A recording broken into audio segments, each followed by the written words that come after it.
कराची में रेंजर्स के कैंप पर कलदम जमात अल अहरार का हमला।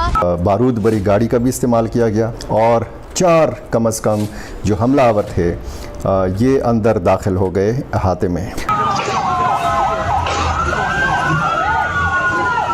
लेकिन लोगों का ये कहना है कि ऐसा लगता है कि डॉक्टर मारंग बलोच को जो उम्र कैद की सजा दी, ये शायद उसके जवाब में ये हमला किया है। इस वक्त काफी ज्यादा एक टेंस सिचुएशन जो है वो चल रही है और कई लोग ये सवाल भी कर रहे हैं कि जी ये लोग अंदर तक कैसे पहुंचे और ये लोग रेंजर्स हेडक्वार्टर तक कैसे पहुंचे। आज रेंजर्स एहलकारों पर होने वाले हमले की वीडियोस, तफसीलात और तज्जिए सोशल मीडिया पर लम्हा बलम्हा शेयर किए जा रहे हैं, जबकि मरकजी धारे का मीडिया इस पर खामोश है, मेन स्ट्रीम मीडिया इस पर खामोश है।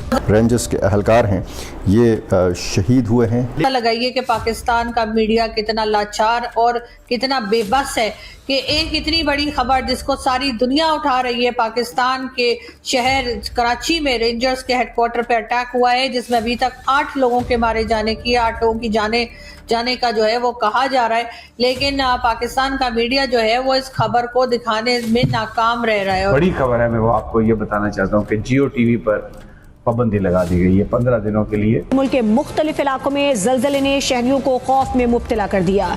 ज़लज़ले के झटके मुख्तलिफ शहरों में महसूस किए गए। तो अब हमले जो है ये कराची पहुंच चुके हैं, रेंजर हेडक्वार्टर को टारगेट किया गया है। और कहा यह गया है कि 2014 में टीटीपी से अलग हुए थे और ये अलग जमात बनी थी और इसको भी एक तरह से टेरर ऑर्गेनाइजेशन ही बोला जाता है। कहा यह जा रहा है कि उन्होंने ये अभी तक ये जिम्मेदारी ली है, लेकिन अभी तक ये कंफर्मेशन नहीं है, लेकिन कहा यही जा रहा है कि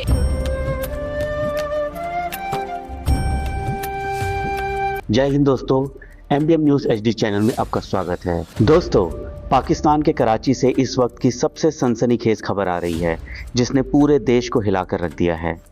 गुलिस्तान ए जौहर इलाके के ब्लॉक 6 में बने रेंजर हेडक्वार्टर पर एक के बाद एक कई ज़ोरदार धमाके हुए हैं जिसकी गूंज मीलों दूर तक सुनी गई।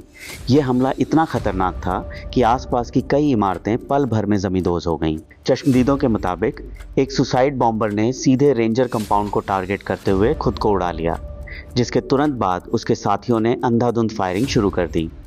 बताया जा रहा है कि इस भीषण मुठभेड़ में 10 से ज़्यादा रेंजर्स की मौके पर ही मौत हो गई है। धमाके के बाद काफ़ी देर तक दोनों तरफ से लगातार गोलियां चलती रहीं, जिससे पूरा इलाका जंग के मैदान में तब्दील हो गया। पाकिस्तानी आर्मी और हमलावरों के बीच करीब आधे घंटे तक ये खूनी खेल चलता रहा। सोशल मीडिया पर वायरल हो रहे वीडियो में भारी पुलिस बल और अफरा तफरी का माहौल साफ देखा जा सकता है, जिससे हालात और भी गंभीर नजर आ रहे हैं। अपनी राय आप कमेंट करके ज़रूर बताएं। चलिए आइए देखते हैं पाकिस्तानी मीडिया का रिएक्शन। और वीडियो शुरू करने से पहले आपसे रिक्वेस्ट है, वीडियो को लाइक करें, चैनल को सब्सक्राइब करें और बेल आइकन को दबाना न भूलें। जय हिंद। इस वक्त काफी ज्यादा एक टेंस सिचुएशन जो है वो चल रही है और कई लोग ये सवाल भी कर रहे हैं कि जी ये लोग अंदर तक कैसे पहुंचे और ये लोग रेंजर्स हेडक्वार्टर तक कैसे पहुंचे। तो जी बात सारी ये है कि रेंजर्स हेडक्वार्टर तक तो अब मेरा ख्याल है कि कोई खास मुश्किल काम नहीं रह गया। जब से आपने देखा है, चाहे वो बलूचिस्तान हो, चाहे केपी के हो या कहीं और, अगर आप देखें कि इस किस्म के जो अटैक्स होते हैं तो ये जो अटैक करने वाले होते हैं ये कहीं ना कहीं से रास्ता बनाकर पहुंच ही जाते हैं। और इस वक्त भी कुछ ऐसा ही हुआ है और एकदम से रात में सब तरफ से फोन कॉल्स भी आना शुरू हो गई, बातचीत भी लोगों ने करनी शुरू कर दी और पूछा जाने लगा कि क्या हुआ है। मैं इस वक्त इस्लामाबाद में मौजूद हूँ, मैं इस्लामाबाद में रहती हूँ और जहाँ तक अगर मैं मेन स्ट्रीम मीडिया की बात करूँ, पाकिस्तान के मेन स्ट्रीम मीडिया पर अभी तक इस खबर को नहीं बताया गया है। इस खबर के बारे में कोई भी बात नहीं की जा रही है, जबकि इंटरनेशनल मीडिया, चाहे वो कह लीजिए कि अल जजीरा हो, चाहे वो इंडियन मीडिया हो, चाहे वो और किसी कंट्री का मीडिया हो, वहां से ये न्यूज आपको जो है वो इंटरनेट पर भी अवेलेबल होगी या आपको सोशल मीडिया पर भी ये खबर मिल जाएगी। लेकिन हमारे यहाँ जैसे हमेशा से एक तरीका रहा है पाकिस्तान का कि काफी देर तक ये खबर नहीं दी जाती है। तो अब इस वक्त तक जब तक ISPR की तरफ से या फौज की तरफ से या गवर्नमेंट की तरफ से हमारे टीवी चैनल्स को परमिशंस नहीं मिलेंगी, तब तक वो इस खबर को लेकर नहीं आएंगे। आप इसी से अंदाजा लगाइए कि पाकिस्तान का मीडिया कितना लाचार और कितना बेबस है कि एक इतनी बड़ी खबर जिसको सारी दुनिया उठा रही है, पाकिस्तान के शहर कराची में रेंजर्स के हेडक्वार्टर पे अटैक हुआ है जिसमें अभी तक 8 लोगों के मारे जाने की, 8 लोगों की जाने का जो है वो कहा जा रहा है, लेकिन पाकिस्तान का मीडिया जो है वो इस खबर को दिखाने में नाकाम रह रहा है और अभी तक इस बारे में कुछ भी जो है बताया नहीं जा रहा। बहरहाल अंदाज जो है वो कहा जा रहा है, कभी टीटीपी का नाम लिया जा रहा है तो कभी बीएलए के बारे में कहा जा रहा है कि जी बीएलए वालों ने किया है, तो कभी कहते हैं जी टीटीपी का लग रहा है।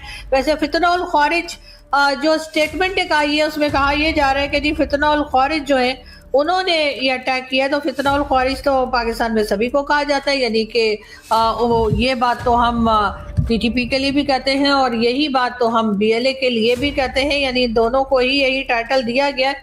जमातुल अहरा, ये जमातुल अहरा के लोग जो कि कहा यह गया है कि 2014 में टीटीपी से अलग हुए थे और ये अलग जमात बनी थी और इसको भी एक तरह से टेरर ऑर्गेनाइजेशन ही बोला जाता है। कहा यह जा रहा है कि उन्होंने ये अभी तक ये जिम्मेदारी ली है, लेकिन अभी तक ये कंफर्मेशन नहीं है, लेकिन कहा यही जा रहा है कि कराची को निशाना बनाया गया है। एक तवील अरसे बाद कराची में बड़ा हमला करने की कोशिश की गई है।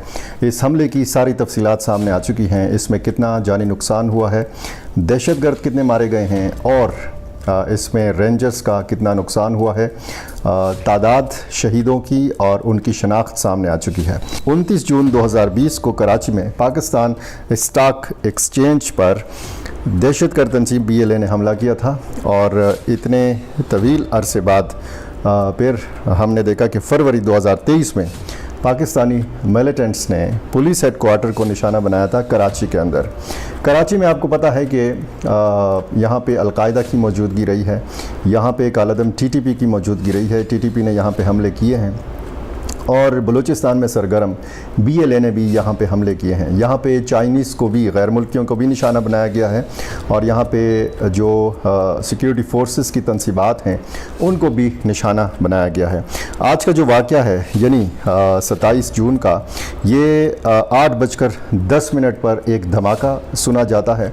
फिर तमाम सिक्योरिटी इदारे अलर्ट हो जाते हैं, तमाम जो रेस्क्यू के इदारे हैं, जो तिब्बी मराकज़ हैं, ये अलर्ट हो जाते हैं। अस्पतालों में इमरजेंसी नाफिज हो जाती है और चीपा और ईदी एम्बुलेंसेस जो हैं ये भी इस धमाके की जगह की तरफ रवाना हो जाते हैं, क्योंकि फ़ौरी तौर पर ये रिस्पांस बहुत ज़्यादा ज़रूरी होता है।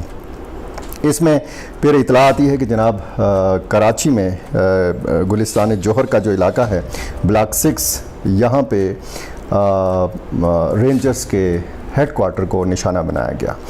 इतला ये आई कि एक बारूद भरी गाड़ी का भी इस्तेमाल किया गया।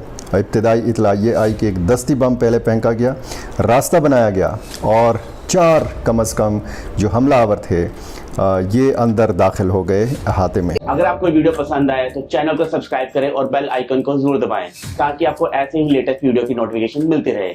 Thank you for watching. मैं हूं विवेक, मिलते हैं नेक्स्ट वीडियो में। Stay updated and stay safe.